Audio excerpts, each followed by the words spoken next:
Hi, Michelle. Yes? I just seen you made this. What's the Yes. deal? Well, I crocheted this out of these two colors, Yeah. and it's giving Brazil And that's vibes. also Australian colours, by the way. Yeah, actually. It's Yeah, weird. wow. So it does a crisscross. You can wear this in different ways. Yeah. Because it's not tied together. Yep. So like that. Yeah, well. Gosh. Michelle, how much did this cost in materials? I think it was like $18. $18. Including the hook. Including the hook. What do you call that little hook thing? It's like A crochet hook. crochet hook. The size I use is 3.5 millimeter hook. Oh, yeah. And what's the material you use? It's cotton, isn't it? Cotton yarn, 100%. And is there some sort of cotton you use, or what's the deal? Is it like a 3.5 mil hook? No, it actually asked for a 4 millimeter hook. They didn't have that in stock, so yeah, 3.5 works as well. Okay, so the 3.5 with the 4 works.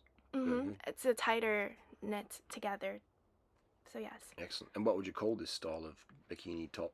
Is it got a name? It's a crossbody bikini. Crossbody bikini. It's a good classic look. I think you do a really good job. You can wear it all different ways because it's not connected in one piece. It's two pieces together, and you tie it. Crazy. However, for a bigger girl or a smaller girl. So this is almost like a one size fits all, would you say? Yeah, I would say so, because this cup can cover more of your breast or less of your breast. It's pretty crazy. Super versatile, which is great because it means that more people can use this product versus just like current production where it's just different sizes. This one's more like a one size fits all, so it reduces textile waste. Yeah. Great job, Michelle. We'll Thank see you you soon.